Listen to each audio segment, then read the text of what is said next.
Well, happening tomorrow, the 6A and 5A state championship football games are on Portland CW's airwaves, and both feature a clash of programs who have seen a bunch of recent success.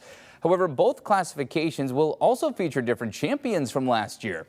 Our own Brenna Green caught up with Lake Oswego and Central Catholic and Silverton and Summit before those teams square off in their respective championship bouts. I know we can beat them, and I know we should beat them. Season's on the line. It's not for bragging rights. This is for legacy. Cole Thomas was battling a shoulder injury that kept him out of the final quarter of Central Catholic's first game against Lake Oswego this year, in which the Rams got blanked 21-0 in Week 2. CC was also missing their best receiver in Davion Mitchell, and perhaps their best two-way player, Tyson Davis, was also very limited. Donnie Vercher is ready to go this time around, especially after losing last year in the semis to the Lakers as well. Throughout the summer workouts, every day, 7 a.m., we were just repeating that we got to go to state. We got to, get our get back against LO. We can't let them end our season twice in a row. Everybody on this team wants it, and there's no doubt in any of our minds that we're going to go out there and win this game. LO knows to expect a feisty Central Catholic squad after the Lakers defeated them in back-to-back seasons. It boosts our confidence, definitely, but they're going to come hungry. They're going to be wanting to get their revenge because we actually beat them 2 years in a row. We beat them last year in the semifinals, so they're definitely not happy. They're definitely hungry, but, we got to be hungrier. The Lakers definitely have a motivating factor for hunger as well. Last year, after beating West Linn in the regular season, the Lakers fell behind 24-0 to the Lions in the state championship. They eventually lost 44-30.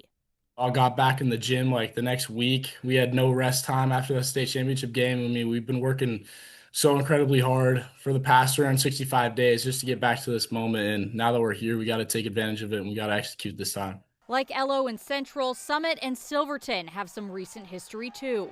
Silverton not only beat the Storm in the regular season last year, but also knocked them out of the playoffs. That just gets me a chip on my shoulder, honestly. Motivated us so much, and wow, this is really we want this more. This is our staff. The playoffs have not been a cakewalk for the #1 seeded Bend area school, though, featuring a 1-point win over West Albany in the quarters and a semifinal against Churchill that the Storm won by 14, but trailed by 5 at the half. I feel like we're on a right trajectory.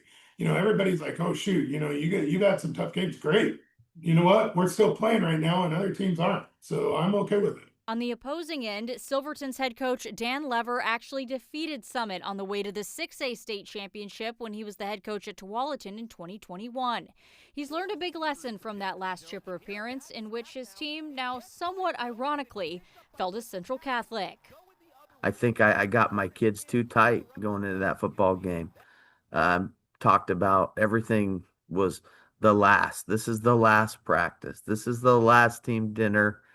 And this time around, we're going to stay loose and go do what we've been doing all season. That doesn't mean, though, that this team doesn't understand the importance of this game in their hometown.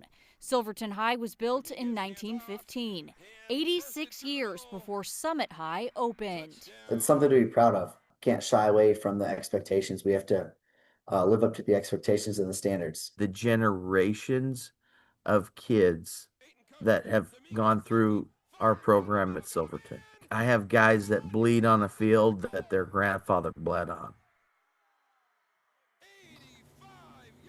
Exciting stuff there. Okay, so here's that full rundown of state championship football games tomorrow. First up, 6A championship at 12:30 in the afternoon. Again, that one is Central Catholic against Lake Oswego. And then at 5, it's the 5A's turn, Silverton against Summit. You can watch them both tomorrow on Portland CW. Exciting stuff.